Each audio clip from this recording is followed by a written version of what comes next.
Russia और Ukraine के बढ़ते तनाव के बीच में एक यूरोपियन यूनियन का देश ऐसा है जिसने अपने ही देश की पूरी पोल खोल के रख दी है। अभी आप लोगों को पता होगा कि रशिया और यूक्रेन के बीच में काफ़ी ज़्यादा तनाव है। रशिया कभी भी घेर सकता है, कभी इन्वेड कर सकता है यूक्रेन को। अमेरिका और उसके साथी देश एक तरफ हो गए हैं, यानी अमेरिका और उसके जो यूरोपियन अलाइज कंट्रीज़ है वो एक तरफ है। लेकिन यूरोपियन यूनियन में एक देश ऐसा है जो कि यहाँ पे ना अमेरिका की तरफ है और ना ही रशिया की तरफ है, मतलब वो यूरोपियन यूनियन को बीच में बांटने की कोशिश कर रहा है।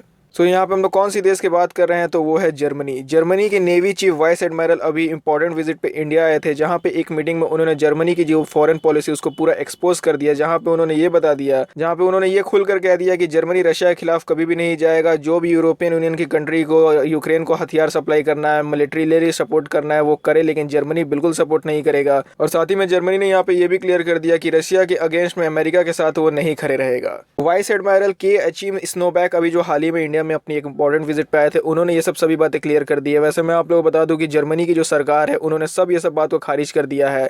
मतलब उनके अकॉर्डिंग ये जो वाइस एडमिरल कह रहे हैं, ऐसा कोई भी जर्मनी की फॉरेन पॉलिसी नहीं है। और अभी जब मैं ये वीडियो बना रहा हूँ तो मैं आपको ये भी बता दूं कि जो वाइस एडमिरल है उन्होंने ये सब स्टेटमेंट देने के बाद अपनी जो पोजीशन है उस पे से रिजाइन मार दिया है। मतलब उन्होंने ये वाइस एडमिरल की पद छोड़ दी है। अब ऐसा इसलिए हुआ होगा क्योंकि जर्मनी की पूरी फॉरेन पॉलिसी उन्होंने एक्सपोज कर दी, तो सरकार का काफी ज्यादा दबाव हुआ होगा, जिसकी वजह से उन्होंने ये ठोस कदम उठाया है। तो यहाँ पे बात ये आती है कि भला जर्मनी ऐसा क्यों करेगा। यूरोपियन यूनियन वाले सभी देश तो एक साथ रहते हैं और खासकर वो सब अमेरिका की तरफ सपोर्ट करते हैं, लेकिन यहाँ जर्मनी तो अमेरिका की तरफ भी नहीं है और यूरोपियन यूनियन की दूसरी कंट्री की भी तरफ से सपोर्ट नहीं दिखा रहा है। तो इसके पीछे का सबसे बड़ा रीजन है ऑयल और नेचुरल गैस। आप लोगों को पता होगा कि रशिया वर्ल्ड का एक बहुत ही बड़ा ऑयल और नेचुरल गैस का सप्लायर है, तो जर्मनी भी उनका एक बहुत ही बड़ा खरीदार है। जर्मनी के पास जितनी भी नेचुरल गैस और ऑयल आती है उसमें से 70 से 80% अकेले रशिया ही के पास से आती है। तो जर्मनी ये बिल्कुल भी नहीं चाहता कि वो रशिया के अगेंस्ट जाए, जिनकी वजह से उनकी जो देश में ऑयल और नेचुरल सप्लाई की मारामारी चालू हो जाए, ये चीज़ की संकट पैदा हो जाए। तो यहाँ पे जर्मनी कोई भी ऐसा रिस्क नहीं लेना चाहता जिसकी वजह से नेचुरल गैस और ऑयल की वहाँ सप्लाई में कोई भी रुकावट आए।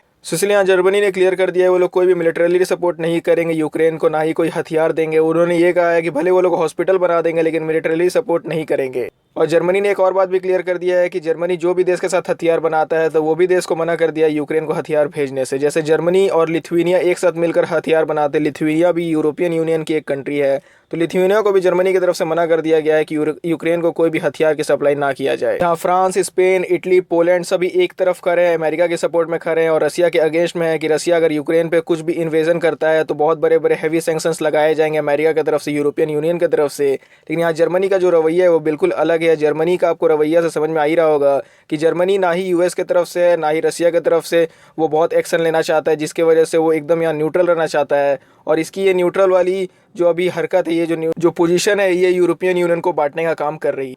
तो आप लोग मेरे को कमेंट सेक्शन में बताइए कि जर्मनी का क्या ये ठीक डिसीजन है कि रशिया के अगेंस्ट में वो लोग नहीं जा रहे हैं या फिर वो अमेरिका के सपोर्ट में नहीं जा रहे हैं। अपने अपने ओपिनियन जरूर से बताइए कमेंट सेक्शन में।